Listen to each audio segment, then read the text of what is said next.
प्रदेश भाजपा के आह्वान पर आज सिंघाना सहित धार जिले में मंडल स्तर पर पूर्व मुख्यमंत्री कमलनाथ का पुतला जलाया गया। कमलनाथ के खिलाफ नारेबाजी की गई। भारतीय जनता पार्टी की पूर्व मंत्री श्रीमती रंजना बघेल के नेतृत्व में आज ग्राम सिंघाना में भाजपा मंडल व नगर अध्यक्ष सहित सैकड़ों कार्यकर्ताओं ने आज झंडा चौक में भारत के विरोधी दुश्मन चीन का पुतला जलाया। साथ ही पूर्व केंद्रीय वाणिज्य मंत्री रहे पूर्व मुख्यमंत्री कमलनाथ का पुतला भी दहन किया। पूर्व मंत्री रंजना बघेल द्वारा बताया गया कि जब कमलनाथ वाणिज्य मंत्री थे तो उन्होंने व्यापार के लिए चीन का समर्थन किया था। भारतीय न्यूज के लिए कलीम खान की रिपोर्ट।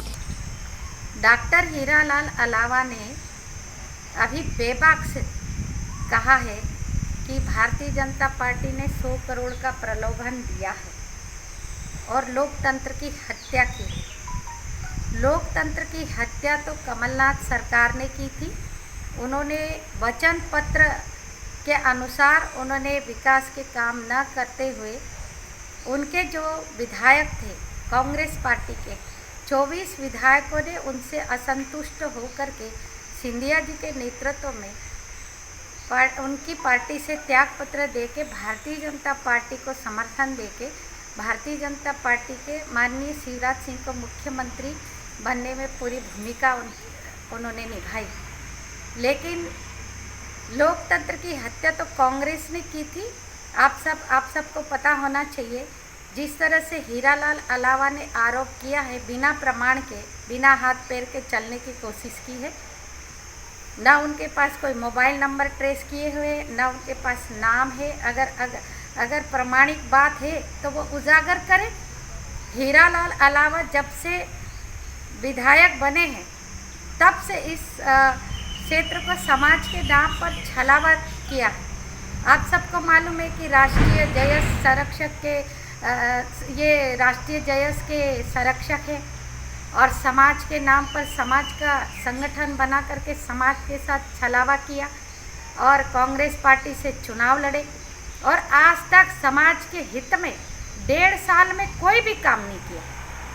छात्र छात्रावासों में दर दर की ठोकर खा रहे थे, छात्रवृत्ति नहीं मिल रही थी। जैसे ही शिवराज सरकार बनी तो हम लोगों के कहने पर शिवराज जी ने पूरे छात्रावासों के छात्र छात्राओं की उनकी फीस डाल दी है, छात्र आवास के पैसे डाल दिए हैं।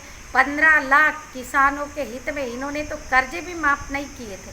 इसीलिए कांग्रेस के लोगों ने त्यागपत्र दिए थे कि किसान भी परेशान है, कर्ज माफ़ किया नहीं था इन लोगों ने। तो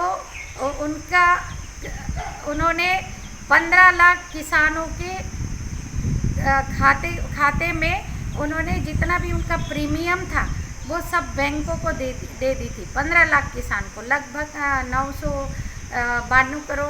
292 करोड़ के लगभग इतनी राशि डाल दी थी। लेकिन जिस तरह हीरालाल अलावा आरोप लगा रहा है वो सरासर गलत है और अगर वो सही है तो वो प्रमाण करे।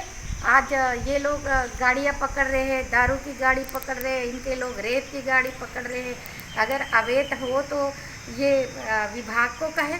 ये तो कानून हाथ में ले रहे, खुद भी दारू की गाड़ी पकड़ रहे हैं और समझौते करते हैं और पैसा वसूलते हैं। हॉस्टल वार्डनों से पैसा लेते हैं, इंजीनियरों से पैसा लेते हैं। 2-2 हज़ार हॉस्टल वार्डन, यहाँ 22 हॉस्टल है, उनसे पैसा मांगते हैं। तो इन्होंने यहाँ पर आतंक मचा रखा है, भ्रष्टाचार का आतंक मचा रखा है। और ये कह रहे 100 करोड़ की बात, 100 रुपये के लिए तो लाल टपकती है इनकी और 100 करोड़ तो बहुत होते हैं। तो ये सब गलत है। बिना प्रमाण के बात कर रहे हैं। तो ये पूरी अगर सही है तो ये सिद्ध करें। ये अभी कमलनाथ का पुतला जलाया है।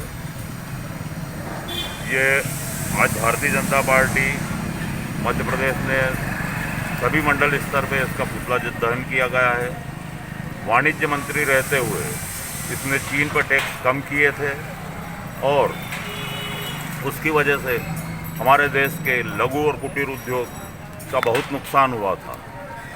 इस वजह से इनका पुतला दहन किया गया। साथ ही चीन को फ़ायदा देने के लिए इन्होंने बांस पर प्रतिबंध लगाया और चीन से बने हुए बांस पर आयात शुल्क कम किया।